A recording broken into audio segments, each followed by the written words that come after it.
Hello and welcome everyone to another episode of Strick and I'm your host, Shwin and this is episode 73. I'm joined, as always, by my co-host, YC.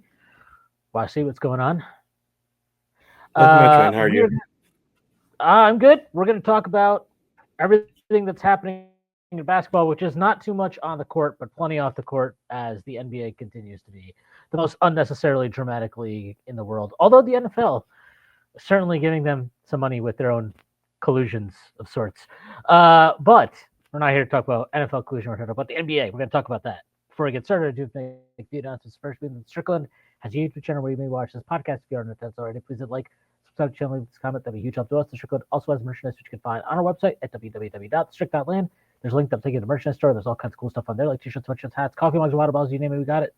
Strickland also has a Patreon you can subscribe to. There are a number of different tiers. There's a $6 tier that gives you access to Strickland podcast that hosts every Friday with Prez. You also get access to Text My Life Bozos, a podcast hosted by Andrew Steele, aka Doug, along with Zach Ladder, and you get access to the Strickland Discord. The conversation never stops. So further tiers, there's a $9 tier that gives you access to Strick and Roll, this pod that I now host along with YC. You also get access to you also get access to Strickland NFL, which you guessed in this podcast with that NFL that is hosted by Constantine Metricos and Desmond Novak. You also get access to wonderful premium articles by Matthew Murray, one of the best in the business. And that's it, actually. There are further tiers. There's $15 tier, $30 tier, $50 tier, and $100 tier. This comes with a variety of additional benefits, like listening to our podcast, merchandise discounts, and potentially go to podcast alongside yours truly one day, whether you choose to subscribe or not. It's really possible that you. So without further ado, let's get started. I don't know. We can start with the Knicks because the Knicks they are playing some summer league games. I'm going to be very transparent. I've been blissfully not watching most of this. It's been great. I don't feel like I'm missing out on a ton. I have enjoyed the Mohamed Diawara experience in the moments I have been able to get a glimpse. I don't think I have too much more to say than that. I do think the Diawara thing is interesting. The Kolek, I know there's a lot of people really worried about Kolek. He did have a nice game the other day. He struggled shooting from the field. I'm not that worried about him, mostly because I don't know that anything that he does in Summer League is going to tell me his ability to run just a decent floor game for 12 to 14 minutes a night when Brunson's not playing alongside a lot better talent that the Knicks have versus whatever the Summer League roster has been. So I'm not that worried about him, but the only major takeaway I have is that Mohamed Diawara, I am very, very intrigued by what he's shown. He's got interesting measurables. I think it's kind of cool that they have, and this deviates to me a bit from how they used to run Summer League with Tibbs. He seems to have gotten a bigger role in each game as it's gone on. So that speaks a little bit more to maybe a willingness to experiment more. And also maybe just the fact that he is outstripped their expectations of what they thought he was going to do or what he'd even be capable of at this stage of his early stage of his Knicks career anyway. I think he's probably played himself into staying over here in America. Whether that's a good thing for him or not depends on your point of view on America. We're not going to talk about that. But I do think that there's something to be said about his physical tools and all those things they're pretty cool. And yeah, other than that, it's obviously it sucks that Dadier got hurt in the second game. He hasn't played in the last two. Maybe he'll play tomorrow. The Knicks have one more game. I think Huck Purdy has kind of shown exactly what I think Huck Purdy should be doing and kind of can do. But yeah, other than that, I don't know. I've enjoyed just kind of again, not really checking in any seriously on the Summer League roster. I don't know if you've been dialed in or if you're kind of zoned out here and enjoying the summer as much as you can. Yeah, I haven't been too plugged into the summer league. It's fun to watch when you have a rookie, and seeing some of the stuff Diawara is doing has been cool. But it's really hard to take too much stock in it these days, just because I feel like you can maybe learn something from the extreme outcomes. But if your team is just kind of going along and the players look okay, there's not really much to be learned, like you said. I know Kolek did struggle a lot and then had a pretty good bounce back game, or at least a bounce back half. So that was good to see. But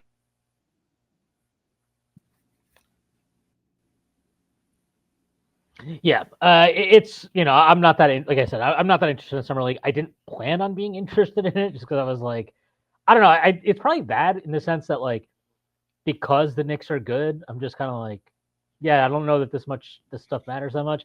But then I'm seeing like on my timeline, I'm seeing like Suns fans like treating each fucking summer league game like it's the life and death of the franchise at stake. It's like, oh fucking Rasheer Well, we'll Fleming, like so showing well showing some we'll get real to shot. we'll get to why the Suns might be feeling that way, I think, in a later segment. So Yeah, we will probably get into that. But look, I don't want to shit. Like, look, summer league is. I think it's fun. Like, it shouldn't be taken too seriously. I do think it's like a fun thing. I'm sure I've never gone to Vegas for summer league, but I'm sure like going is fucking. I'm sure it's a blast. I mean, it's Vegas first of all, but also you just get to like run into players. I think in a totally different environment than you're ever going to when they're in season. And I don't know. Most NBA fans, I'm assuming, are not. They're not frequenting the same social circles as NBA players often are outside of maybe Las Vegas. So it's probably a really fun experience in that sense. And yeah, like I think if you're just watching the games, just to watch some basketball, like yeah, it's kind of fun. It's no harm in ever watching basketball, unless you watch the Strickland team at Knicks Twitter Day. In which case I apologize too. But we're gonna put a better foot forward next year. Believe me, believe you me. But other things have happened. Other things are going around in the NBA. We could start with like what kind of happened yesterday. Not kind of happened, did happen yesterday, which was I don't even know. I felt like I was in a fucking Disney movie or something. Damian Lillard going back to the Blazers. He signs for 3 years, 42 million. He gets a player option in 26, 27. He has a no trade clause in this deal. I kind of like, or sorry, in 27, 28, I believe is when the player option is. Um, I have, this is like the Scorsese, like absolute cinema meme. It's, it's fucking awesome. Like, I don't know. I kind of like it. I think it's funny that he went back because when he obviously was leaving Portland, he made it very clear through many interviews and some of his verses on tracks that he dropped that he wanted to win and he wanted to compete and he did not just want to like stick around and not compete. And now he goes back to a team which is improving, which is better, um, but isn't really probably going to be in the mix to contend over the next 3 years. He's not going to even be on the floor in all likelihood next season, so he's getting paid 14 million to kind of chill out, which is nice work if you can get it. But yeah, I don't know. I do really like this as just like a basketball fan, and honestly, like Dame's last year and a half or so in Portland and like his time in Milwaukee, it's just not been fun. It's like not been a fun time. And as somebody who has like was a really big Damian Lillard fan prior to that, it's kind of sucked. Where you're just like, this guy was fun, and now it feels like not only is he not fun, but it like he also looks like he's not having any fun at all, and he looks weird in a Bucks uniform, and he's miserable, and all of this sucks. Um, so obviously, we'll see what he looks like when he gets back on the floor, when he gets back on the floor. Um, but just as like a basketball romantic, like yeah, I mean, I don't know how anybody can at least cannot at least find the like joy in this type of thing. oh, for sure. I mean, I think this is one of those rare times where a franchise is absolutely doing something just in service of the fans and the community around Portland. And the fact that this happened at all just tells you how much Dame means to that franchise and to that city and, probably to Oregon as a whole.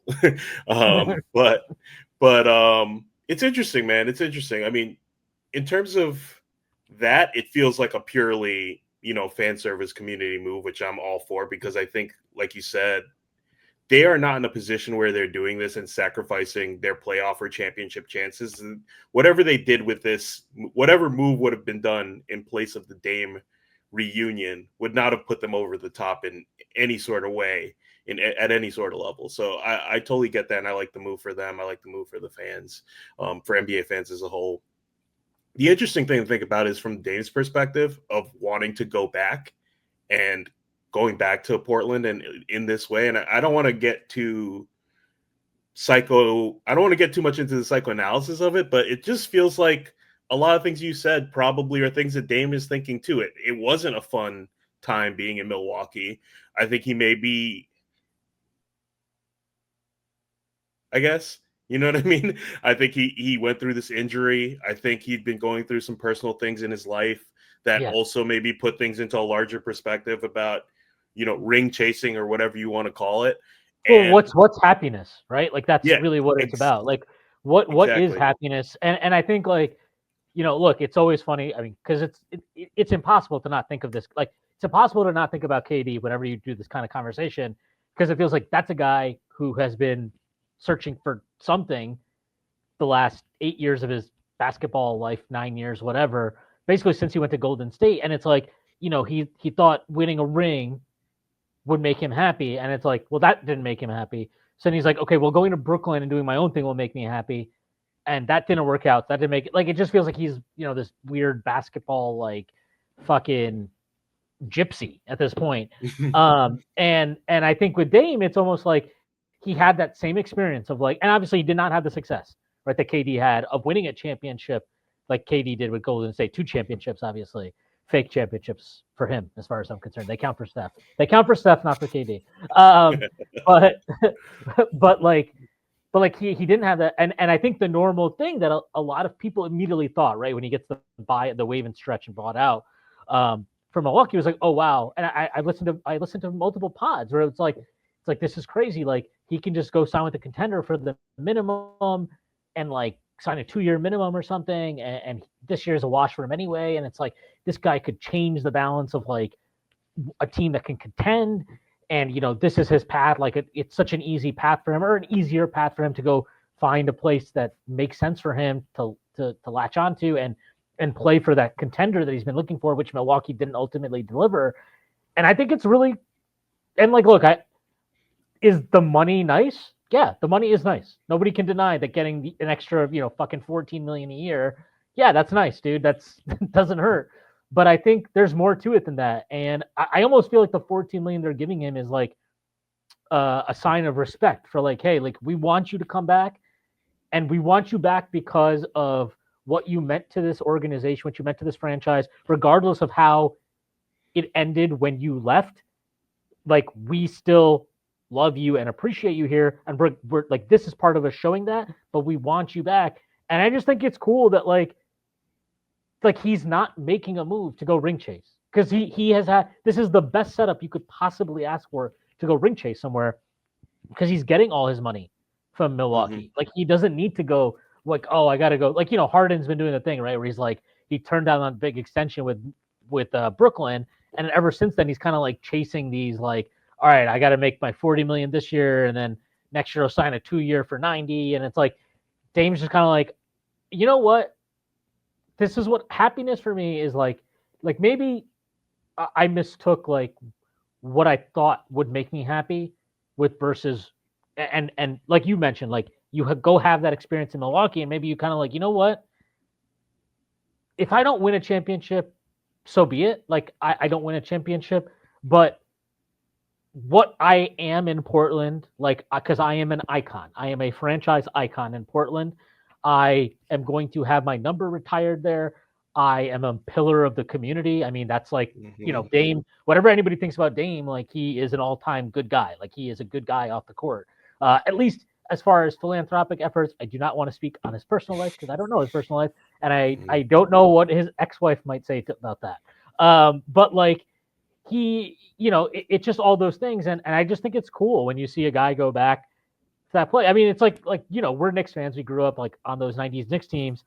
It sucked when you're like, wait, Ewing's in Seattle? He's in fucking Orlando? And like, you're like, no, you're supposed to like be a Knick, dude. Like that's how it's supposed to end. And you're never supposed to wear another jersey. And obviously we know that especially like that rarely ever happened to begin with, but it is especially rare now in a league that's designed really for like constant player movement and team evolution, for that to happen. And obviously Dame's not going to be a one franchise guy, But I promise you, when we look back at his career, I don't think a single person's going to be like, you know what? Like, I love Dame. Those Milwaukee years are the ones that stick with me. Like, Yeah. no, like nobody cares about that shit. I think as a basketball fan, you just have to appreciate, like, again, just like the romanticism of it.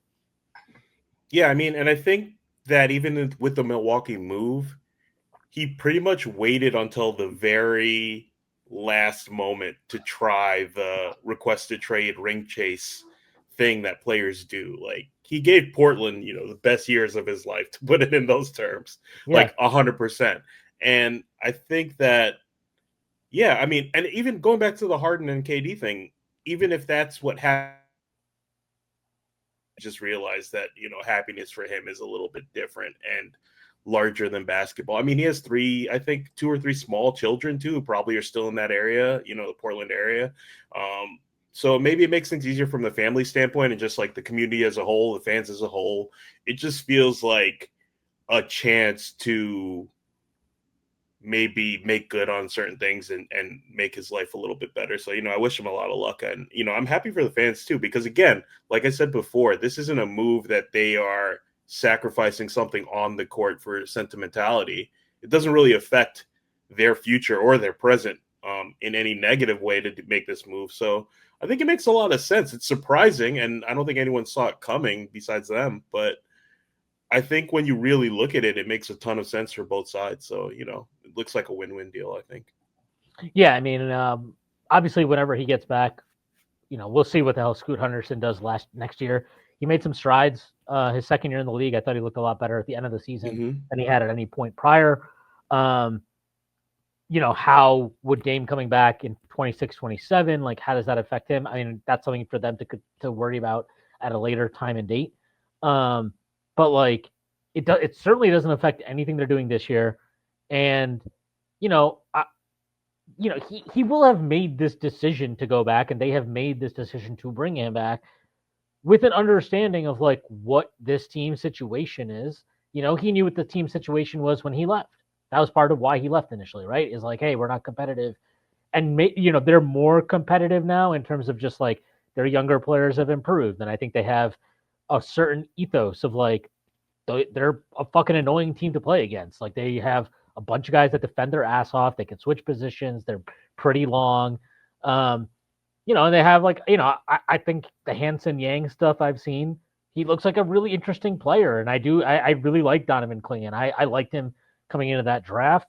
And I thought he had a really, really promising rookie year as far as like, this guy looks like he can be a high level defensive anchor in the league for a long time. I think Shaden Sharp's interesting. I think, again, Scoot Henderson, he has made some strides. You look at guys like Tamani Kamara and Denny Avdia, like there's something there. And I do think that, like, again, like he will have I think he understands this. I hope he understands this. And I think the organization hopefully understands this, is that like when he's coming back, he's going to be coming off of an Achilles rupture. He's going to be 35 years old or whatever, 36 years old. Like he's not going to be like, Dame time. Like that's not what he's coming back to be. Is he going to give you glimpses? Yeah, hopefully. Is he going to have moments and flashes of that player? Yeah, we certainly hope so. But he's not going to be that guy consistently, and he's not really supposed to be. He's supposed to be a guy who can help that team keep making strides, be a nice veteran kind of sounding board for these young dudes coming up. And again, like it's sometimes it's a little bit just bigger than like what is the basketball fit. I think there's a lot of good stuff to come from this, and yeah, you look at, we know that again, players don't usually end where they start their careers. So it is cool to see a guy who like kind of went out for a couple of years and was like, you know what, the rest of the world sucks. I'm going home. Home is where the heart is, and that's what we're doing. So I like it. I'm a big fan of it. A couple other things that have occurred is nothing that actually occurred on the court, but a couple of ongoing rumblings. One is the whole LeBron Lakers thing, which just continues to like go on and on and on, where you get the report. There's like this whole ESPN piece last week about how basically it's like LeBron talking about how he doesn't feel loved or appreciated well enough by the organization, and he felt like once they got Luka, they stopped like focusing on him so much, and it's just all this like sob story of like LeBron leaking to reporters like the Lakers aren't trying to compete on my timeline, and it's like, yeah, because they have Luka and he's 26 years old. Then there's like an athletic article that comes out this week of like, all signs point to LeBron staying with the Lakers. And I don't know. I just don't buy it. I don't buy it. I think there's there seems to be one story every week that's like some version of LeBron or somebody from his camp, from Clutch, Rich Paul, whoever, leaking to somebody in the national media about some perceived slight, some perceived thing that's bad. And I'm just like, nothing is going to change, because to me, like, if they were interested in accommodating LeBron, I think they would have made moves to do that. So like this season, I think they would have been more aggressive in the offseason about adding pieces. But instead, it's like they got DeAndre Ayton, which is fine on the contract he got. They got, they basically lost Dorian Finney-Smith, and they brought in Jake LaRavia, which is, again, fine, I guess. But they're not really going anywhere. They didn't really make any seismic changes to the roster. And I know they finished with the third seed in the West last year. I know Luka I've seen a lot of grind set Instagram posts of him where he's looking all shredded, or a little bit more shredded than he normally does anyway. But like, I don't really buy that they're a true contender in the West. Not when you look around at the conference, not with OKC obviously being defending champs, set up the way they are, with key players like Jalen Williams and Chet Holmgren, who are more likely to improve than even just remain the same. I don't think they're a contender when I look at a team like Houston, who added KD for the 10th pick in Dylan Brooks. Like, they got KD, they signed Dorian Finney-Smith. They still have a bunch of assets. They have a lot of young talent. I don't see them really being better than Houston in a 7-game series.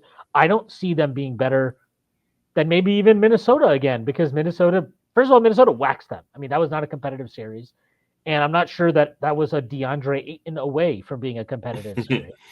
So like, that's just 3 teams right there at the top of my head. But then, and look, Denver's there. Denver had a great, I don't want to say great offseason. I think a little bit overhyping of like everything that occurred, but like, just getting more better talent around Jokic is like, I'm just going to take that over the Lakers, because I've seen Denver do it with mostly this core, and Jokic is the best player in the world. And it's like, that's 4 teams. That's, that I don't see it. And again, like, what is going to change for LeBron? I'm not sure. I don't know where it ends, but I don't think it has a happy ending. I mean, I don't know what the Lakers were really supposed to do, though. I don't know if there were many moves out there for them to make. I don't really love the ones they did make, but at the same time, I mean, maybe they could have kept DFS, but other than that, I don't know. I don't know, man. Well, even the DFS thing, it makes sense though. If you're operating from their perspective, if you're the Lakers and you're effectively like, LeBron's awesome, but LeBron is 41. And honestly, it's almost like LeBron being as good as a 41 is such a weird dynamic to work through, because you're like, okay, but like, he's gonna fall. What is the timeline? What is the timeline? Yeah. Right. Like, and who knows? Like, he could wake up one day and be like, you know what? I'm done. Like, I don't need to do this anymore. I have won my championships. I have made money. I'm going to make a shit ton more money off the court when I'm done playing basketball. I don't need to play basketball to like continue to be wealthy and continue to create generational wealth for myself and my family.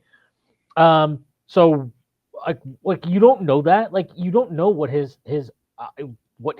how long he's going to give you. And yeah, I don't know how you're supposed to operate on that. And then if you look at it from their perspective, it's like, they're probably like, yeah, losing Dorian Finney-Smith sucks, but Jake LaRavia is younger, and we think in a year or whatever, like, he's going to be everything that we thought everything that Dorian Finney-Smith gave us. And now we have him for a longer term period of time. and we're going to keep him as a long-term piece alongside Luka Doncic. If you look at everything they're doing, right? Like they have that 2030 pick swap and that 2031 pick, which they stupidly, in my opinion, did trade for Mark Williams at the trade deadline, and then were able to kind of get that back because Mark Williams' back apparently sucks ass. Like they have those picks. They could use them to upgrade stuff, but what are they getting for that is worth pushing those chips in now to win now? Like it's a really, I think it's a harder balance to strike than I've seen. I've seen a lot of Lakers fans bitching about like, this team can win now. Like LeBron's right to be upset. I'm like, I don't think LeBron is wrong to be upset. I'm not even saying that. Like I get LeBron. I do. All right, fine. We can go with that. But I just want to say, like, my perspective is I understand why LeBron's upset. But if I'm the Lakers, I'd be like, I don't care. Like, that's your for fucking sure, problem. for sure. That's your problem. Like you want to be in LA, right? You want to be in LA. You wanted to be on the Lakers because the Lakers are the Lakers. Like this is like two brands, like the two biggest brands, right? Like the LeBron and the Lakers together. It's like you wanted all that. You wanted, and you won. Yeah, and you wanted championship, and you wanted the ability to live in LA to further your own media ventures, which we know he's deep into. And like, yeah, have we been perfect as a franchise? No. But you know what?